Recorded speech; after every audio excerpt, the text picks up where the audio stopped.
Hey there, podcast fam. Welcome to the Genesis Business Podcast, where we are all about the bold beginnings of the entrepreneurial journey.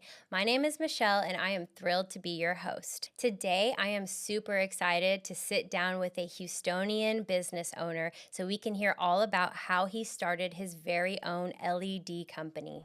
So joining us today is the CEO of National LED, Josh Pitts. Thank you for having me. Welcome. Very excited to be here. We are so excited to have you. I'm excited to hear what you've been up to since we last met. I think it was like more than 10 years ago. Yes. I'm going to tell some backstory. I had just got into the service industry, and I think my first maybe bottle service bartender job was at Roke. It was this nightclub, and I know you were a bartender there. Yep. And I saw you, and then I never saw you again until I saw that you basically have your own business. And I just really want to hear about that. Yeah, so this is really a full circle moment. So the best part of this was I graduated college and I was working a full-time job, first job out of college. I sold the biggest project for that company in their 25-year history. Wow. And I thought, okay, I need to go into business for myself. I know I can do this. So I had a mentor. I asked my mentor, I said, hey,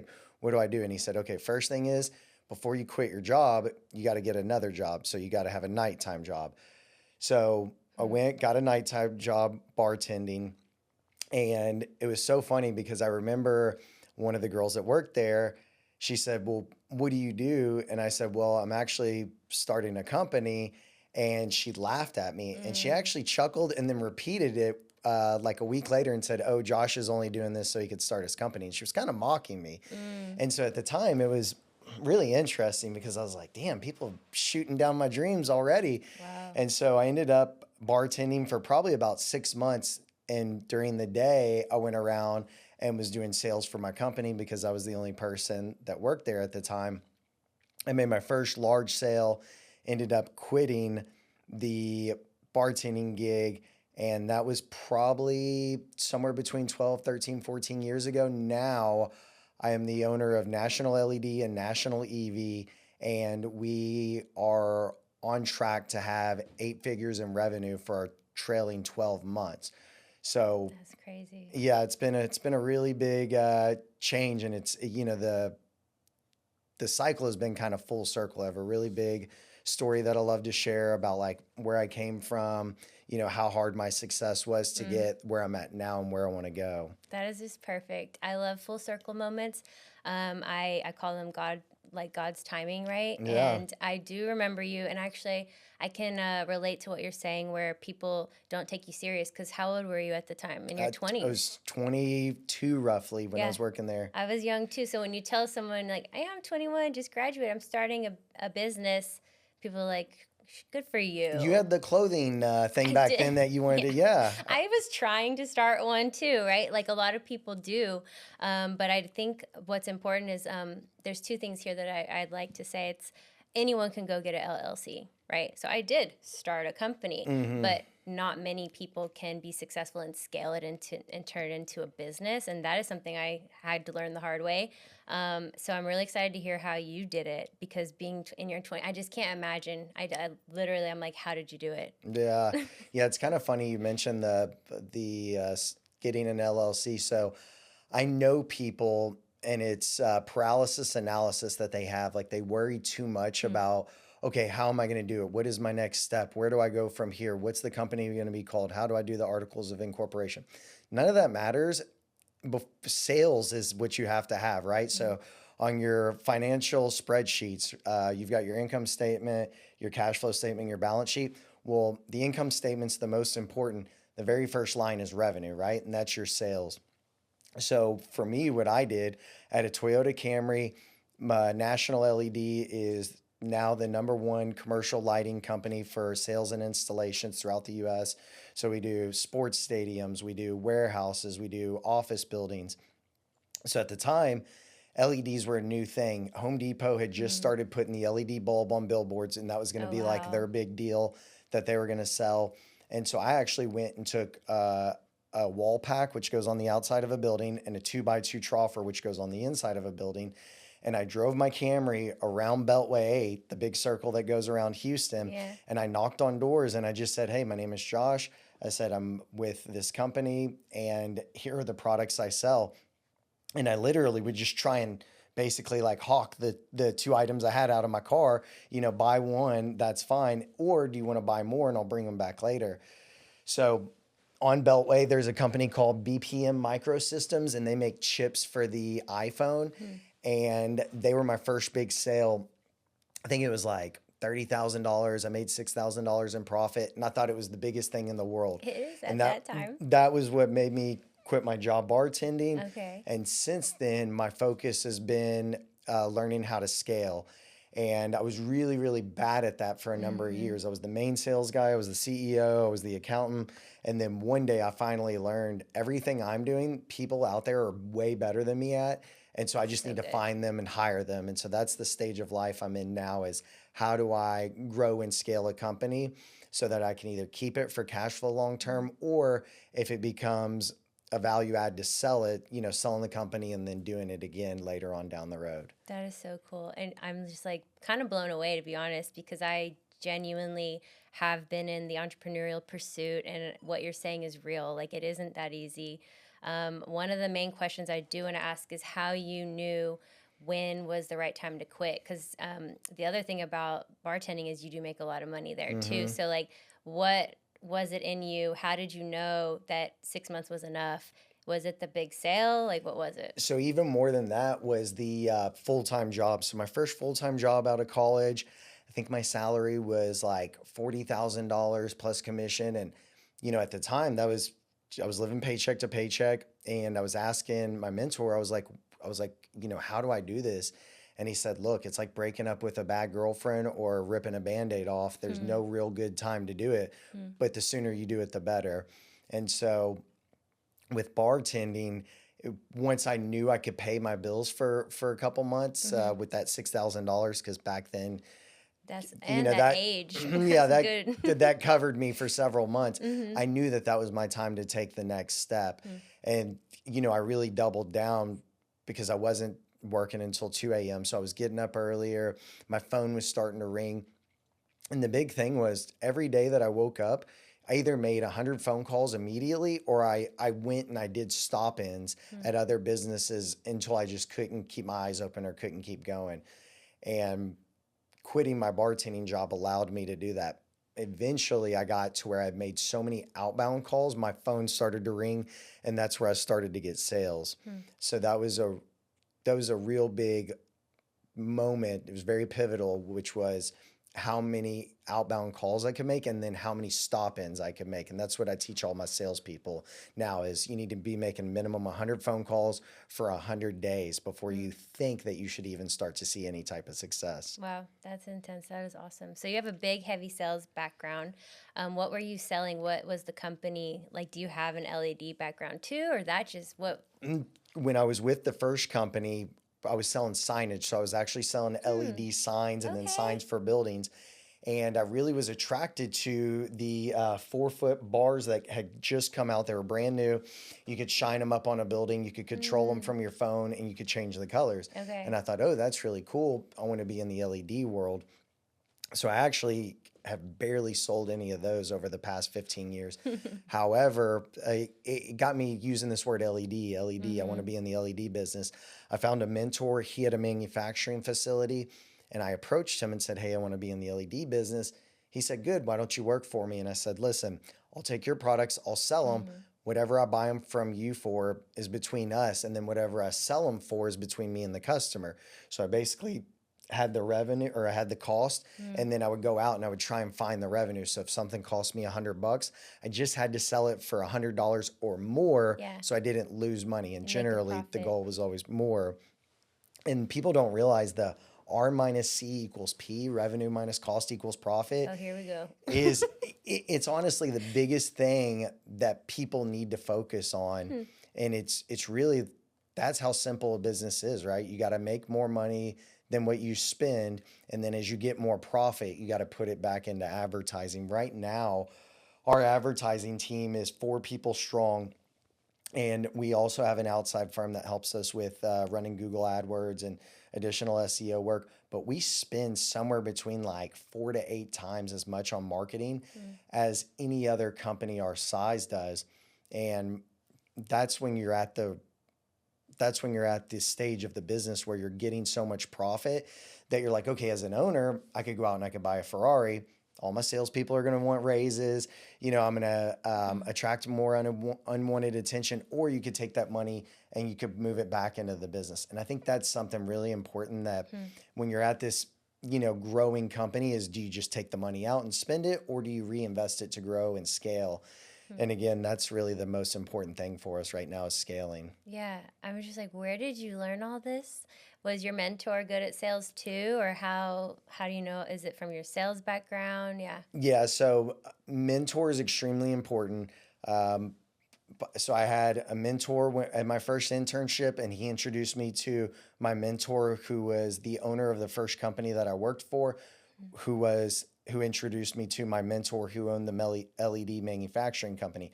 So I had three really pivotal mentors that gave me good advice. Mm. However, for an entrepreneur, there's going to be some sort of drive or some sort of tick that determines their level of success in most cases. Some people get really lucky and it just kind of happens, but most of it's going to require some hard work, some grit, some tears.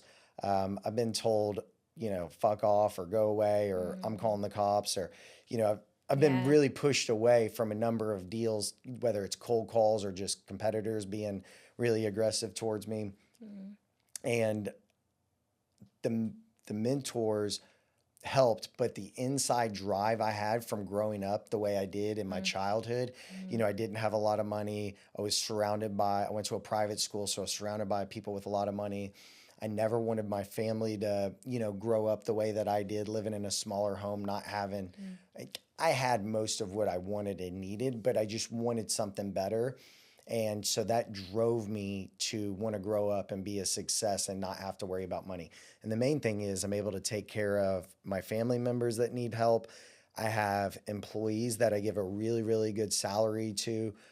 Diego on the film, he came in. We were able to give him a great rate. Our marketing team does well. Our sales team does well. Our accountants do well. Mm. And that's the greatest feeling right now is being able to employ people and knowing that they're happy and that they can have a family. And so, as you get older, your goals kind of become different. At first, Yeah. it was to make a bunch of money, and now it's to see people surrounded by me making a bunch of money. Yeah, like that's the end goal fulfillment. It Yeah, sounds fulfilling, yeah, right? it is fulfilling. It feels really good. That is so cool. I two parts on this one. So you mentioned basically people shutting the door in your face or even laughing when you were trying to start this. So part one, how did you overcome? Because I mean that's tough, right? Like to not have someone believe in you, it can really hurt your worth and Oh like yeah, your dreams. And then part two, you mentioned your hardship and how you were raised. I'd love to hear both. oh yeah. So talk about Hmm. the biggest deal I ever sold. I wrote a letter to the Gilmans, and so I'm probably 24 at this time. Gilmans have a number of car dealerships, and I got a meeting with the CFO. I ended up doing 6 car dealerships, doing all their exterior LEDs at once. It Wow. was a big project. Yeah. Everybody in the LED business knew about it. I ended up being told we weren't going to get it, and I told my mentor. My mentor was helping me with the deal. He said, "Hey, request a meeting. Let's go visit them."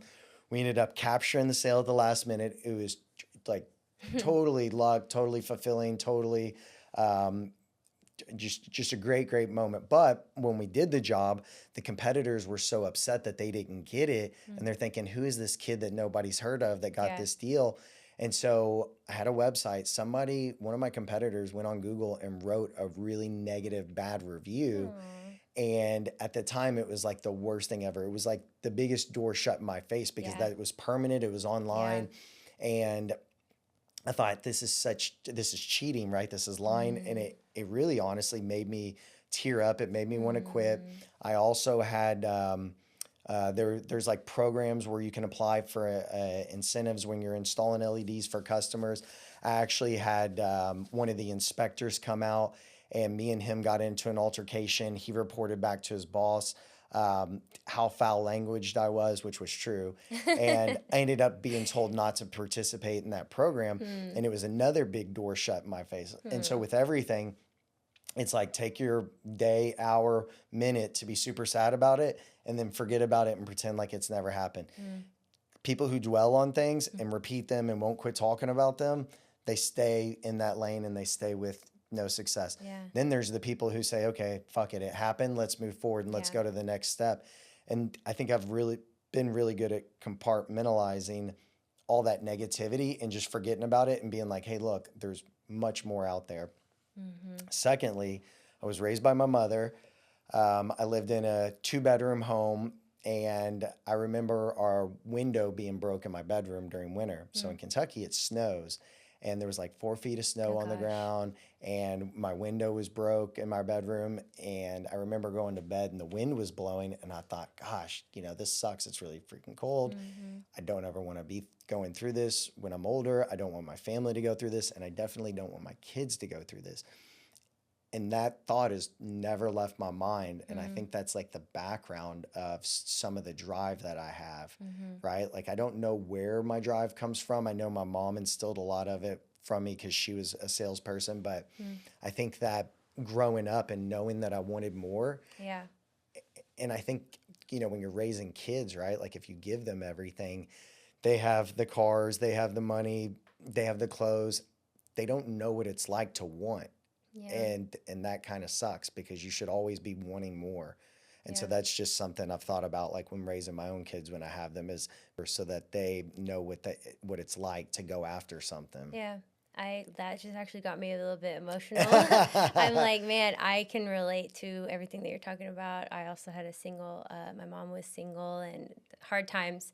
But the cool thing about what I'm witnessing is how it made you who you are and the drive that it's given you, and how I just believe God turns everything for his good so he can take any bad situation and use it for you, right? And Hmm. so just to hear like how you overcame that and where the drive is coming from, to me that's purpose. That isn't just like I want to start a business and make money. That is purpose, right? And so now today the fulfillment is being able to give back, you mentioned, which is Yeah. full circle too, because that's what you desired as a kid. And I believe God puts the desires in our heart. So you, in that pivotal decision you made, like, I'm not going to live this way, the people around me are not going to live this way, I think that's from God. Yeah. So And even like, in your situation where you're like, okay, I want to do this in marketing, and I want to help customers, and I want to be on the podcast. mhm. That gives you purpose. And like, for if you wake up in the morning and you put on a suit that makes you feel important and you go to work, then that's your purpose. That's your Mhm. success, right? Like, Mhm. if you go and you have something that you're very passionate about, and it's your work, that is your purpose, right? And Mhm. so that's a good feeling to wake up every day Mhm. and to have that. And so that's something that, always try and keep myself challenged, always try and keep myself scared. I try not to buy things with money, right? Like, I Mhm. try not to ever overspend because I want to feel poor. Like, I don't ever want to feel like I have a ton of money, because then I feel like I may quit working for it, right? So my Mhm. friends laugh at me Mhm. and they call me cheap, or inexpensive. And it's kind of a good feeling, like still wanting more. Yeah, no, I think that's really powerful. I think that is why I started this too, is to create a platform for people like you who really have a story, who really have a testimony, who really have overcome. Like, it's not easy starting a Hmm. business. And I want to encourage people that if you did it, so can they, right? Yeah. So, yeah, tell me, if you ran into some young kid who's in their 20s and wants to start their own business, like, if you had a word of wisdom or advice, what would you tell them? So the biggest thing is, you should, in your 20s, you should go learn. So you should never take a job for the money. And I think out of college, that was everybody's big competition, was who's getting more money than the other person. You should be taking a job for the skills you're going to gain. Your 20s are for learning, your 30s are for earning. Mm. And that's just my biggest advice. If you could go work for free for somebody who's at the top tier echelon, you absolutely, positively, unequivocally want to go do it, Mm. right? Gaining knowledge is where you want to go in the beginning. So for me, my first job, I learned the sales cycle. I learned how to present a proposal. I learned how to follow up with a customer, and I learned how to close a deal and how to be a good after sales service person. That's the core of what our company does now, right? It doesn't matter what product we sell or what customer we service. It's just that cycle right there. And so gaining that knowledge and learning experience in your 20s is by far the best thing you can do. Mm. And if people are in their 30s and they want to do a career change, same thing, 40s, 50s, whatever, it's the knowledge. Yeah, that's good. Okay, so I'm all about mindset, and you mentioned drive, you mentioned purpose. Same thing, like let's say you wanted to inspire someone or give them a word of encouragement. Like, I guess what would be the mindset they need or a characteristic that you favor or something like that? Yeah. So, one on mindset. So, money is really good. It can be used for a lot of really good things. It can help a lot of people. It can help your family, and it can solve a lot of problems. Uh, Not, depression or loneliness or anything like that, Hmm. but if you buy a boat, people want to be your friends. If you have family that needs help, like money will help solve their problems. It will pay their bills. It will Hmm. get them to a good doctor if they need it. It's a tool. So I don't know if that's specifically Yeah, what you were yeah. asking, but I would say knowing that there's a good reason for wanting and having money, that's okay. I think there's this middle class or lower class mindset that, you know, oh, wanting to be aggressive and wanting to be greedy is a bad thing. As long as you're not hurting people, screwing them over, or doing Hmm. unethical things, you're actually on the right track. You should be greedy. You should want money. You should care Hmm. about how much you're getting paid, and you should fight for the money that you're getting to Hmm. make sure that you're getting more and you're getting your worth. Worth. I was just thinking that you're talking about knowing your worth and the value that you're providing, and it's an exchange, right? So you're getting paid for your service, you're getting paid for what you're delivering. So it's not just the money. And that's something else you also hit on. It's not just chasing the money, like you're wanting to learn, right? And like you're wanting to be fulfilled. Do I actually enjoy what I'm doing? Because I can go do something else and make way more money, but Hmm. at the end of the day, like I become miserable, Yeah. and it's really not what life is about. So you mentioned, scaling a business isn't easy, and I also highlighted anyone could get an LLC. You want to tell us a little bit about how you did that? Yeah. So one thing that I've done over the past few years is I've attended a number of business boot camps, business workshops, Mm. and I will say out of all of the ones that I've been to, Grant Cardone, another big influencer on social media, has by far some of the best business trainings. Mm. And whenever you're seeing these Instagram ads for all of these business trainings, they always promise like some key to success. Well, you're never really going to get that when you go. But the one thing is you do get your mind sharpened, you do get your focus back on track of where it should be. And here's the simple fact. Whenever you start a company, you're always the lone CEO, the lone wolf, right? Well, then the way you scale is you quickly get other people to do your job. For me, I was terrible at that. It Mm. took me like 3 years to hire an inside accountant. And then it took me probably another 5 years of working solo before I really started to like look at hiring salespeople to do my job. I was always afraid to give my customers to another salesperson. Mm. Now my role is I run the company. I put out the fires when there's problems, and I am in charge of making the final decision on hiring. So we have two accountants, we have 4 people in marketing, and we have roughly 10 people in sales. Mm. That's just inside the office. To grow and scale, you need to add people to your team and you need to fire them within 3 months if they don't perform. Mm. You cannot delineate on this timeline, but that's the way you scale. You first bring in revenue for yourself to pay for your accounting and marketing. You bring in new salespeople. And then when they bring in revenue, then you buy leads. So you go for advertising, whether it's Facebook, Instagram, LinkedIn, Google AdWords, or SEO. As soon as you start having profit, you want to reinvest that money into leads. The more leads you can buy, you can figure out what your dollar cost per acquisition cost is per ad, and then how much revenue that brings you. And then it's just a rinse and repeat cycle. So you pay more money for Google Ads, you pay more money for SEO, and then you hire more salespeople, and you can continue to grow as long as you have success with salespeople bringing in profit. If they are not profitable, you have to learn to immediately cut them, because then they will take out of your marketing budget because Mm-hmm. you're spending money on their salary and their training Yeah. rather than on them bringing in profit to put back in the marketing budget for the whole Mm-hmm. company. Especially in a startup, like if your funds are like you're limited, right? Oh, yeah. So tell me a little bit about why you think it was so hard to scale or to let go or to delegate, because I can totally relate, and I'm sure a lot of people can. Like it's literally that's the pivotal turning point with,